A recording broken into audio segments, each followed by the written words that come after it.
আসসালামু আলাইকুম, আশা করি সকলেই ভালো আছেন। আলহামদুলিল্লাহ, আমিও আপনাদের দোয়ায় অনেক অনেক ভালো আছি। তো অনেক দিন ধরে ভিডিও করা হইতেছে না, অনেক ভাই অনেক কমেন্টসও করছে অনেক ভিডিওতে। তো সময়ের ব্যস্ততার কারণে ঠিক আছে এগুলা কইরে উঠতে পারি না, যেহেতু এডিটিং করতে হয়, অনেক করতে হয়, এগুলো নিয়ে ধরতে হয়।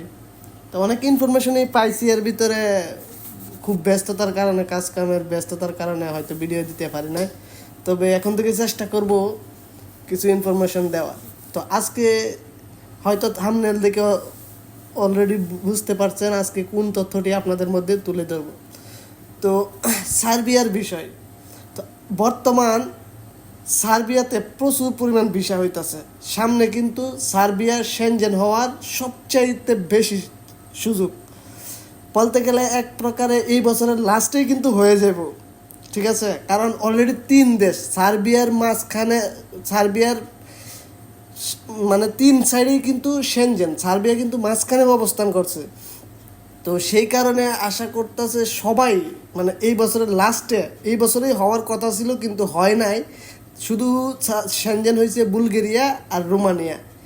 কিন্তু বুলগেরিয়ার মতো দেশ যেহেতু হয়ে গেছে, সার্বিয়াও হয়ে যাবে। আর সার্বিয়াতে কিন্তু ন্যূনতম একটা স্যালারি বলতে গেলে 50 থেকে 60 হাজার টাকা আর্ন করতে পারবেন। তো আপনারা যদি বর্তমান যে একটা সময়, ঠিক আছে, কোনো দেশেরই কিন্তু তেমন পরিমাণ ভিসা হইতেছে না বর্তমানে। পোল্যান্ড কোন, ক্রোয়েশিয়া, ইটালি, রোমানিয়া, এগুলা কিন্তু, লিথুনিয়া, ওইদিকে কিন্তু ভিসা হইতেছে না। যেরকম লিথুনিয়া টোটাল বন্ধ, রোমানিয়াতেও তেমন ভিসা হইতেছে না। তো ক্রোয়েশিয়াতে রিভিউ যাইতেছে, পোল্যান্ডে সব রিভিউজ, এক কথায়। তো আপনারা বর্তমানে দেখেন, যখন রোমানিয়া নন সেনজেন ছিল অনেকেই কিন্তু ঢুকে গেছে, ইজিভাবে ঢুকতে পারছে, বাংলাদেশ থেকে খরচ কম লাগছে। এখন যখন সেনজেন হয়ে গেছে, আগে যেখানে 6 লাখ 7 লাখ টাকা দিয়ে ঢুকতে পারছে, এখন এনে 12-13 লাখ টাকা দিয়েও কাজ করানোর মতো লুক পাইতেছে না। তো আপনারা যদি অন্য দিকে না ঘুরে যদি সার্বিয়ার জন্য দেন একটু ধৈর্য ধরে, ঠিক আছে, তো আগামী 25 সালে ফার্স্টেই মানে ঘোষণা দিব। আবার ঘোষণা দিলে কিন্তু তারা কিন্তু মানে সব দিক দিয়েই সেনজেন হওয়ার যে রুলস রেগুলেশন বলেন বা যত ধরনের শর্ত আছে সব কিন্তুই তারা অলরেডি করে নিয়েছে। তো বর্তমানে দেখেন অবৈধ অভিবাসীর কারণে কিন্তু পুরা ইউরোপ জুড়েই কিন্তু অনেক সমস্যা সৃষ্টি হইতেছে। যারা ওখানে এরকম পর্যায়ে আইছে, যারা এখন লিগালি আছে, বিশেষ করে আমরা যারা পোল্যান্ডে আছি, লিগালি থাকতে গেলে একটা জব চেঞ্জ করলেও যদি যে ইমিগ্রেশনের যে ব্যাপারটা ওইটা যদি মনে করেন যে ফলো না করি, তাহলে দেখা গেছে কি আমাদেরকে কিন্তু সোজা সরাসরি বাংলাদেশে ডিপোর্ট করতেছে। তো এই জন্যে বর্তমানে অবৈধ অভিবাসীর কারণে কিন্তু অনেক সমস্যা হইতেছে। এই বিষয়েও আমি পরে একটা ভিডিও দিব, আবার আরেকটা ভিডিও দিব। বর্তমানে কিন্তু অলরেডি একটা ওয়ার্নিং দিয়ে দিছে পর্তুগালরে, তাদেরকে কিন্তু সেনজেন থেকে বাইর হয়ে করে দিব। তো এসব নিয়ে আরেকটা ভিডিও দিব। তো মনে করেন যে বর্তমানে আপনারা দেখেন ইউরোপে আসার জন্য কিন্তু ইজি কোনো ওয়ে নাই, ঠিক আছে, সবগুলাই কঠিন। কিন্তু নন সেনজেন হইলে মানে খুব ইজি হয়ে যায়। মানে রোমানিয়াতে আগে অ্যাভেলেবল মানুষ আইছে, গেম দিয়ে হয়তো আইসা পড়ছে, কিন্তু বর্তমানে দেখেন সামনে বেশি সময় নাই, দেখা গেছে আর 6-7 মাস, 1 বছর।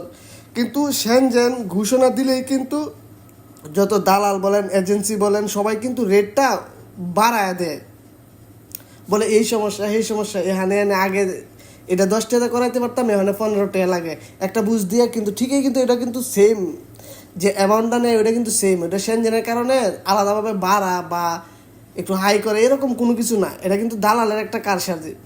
তো তখন কিন্তু ওইটা মানতে বাধ্যই হয়। যখন একটা দালালে বলেন বা এজেন্সি বলেন, যখন লুক ফাড়ায়, 5টা লুক ফাড়ায় বা 2টা লুক ফাড়ায়, তখন কিন্তু আরও 10 জনে দেয়, 20 জনে দেয়, দেখে কিন্তু সবাই কিন্তু ওই দালালের কাছে যায়। টিয়া হয়তো বেশি লাগুক, কিন্তু স্বপ্ন পূরণ হইতে হইব।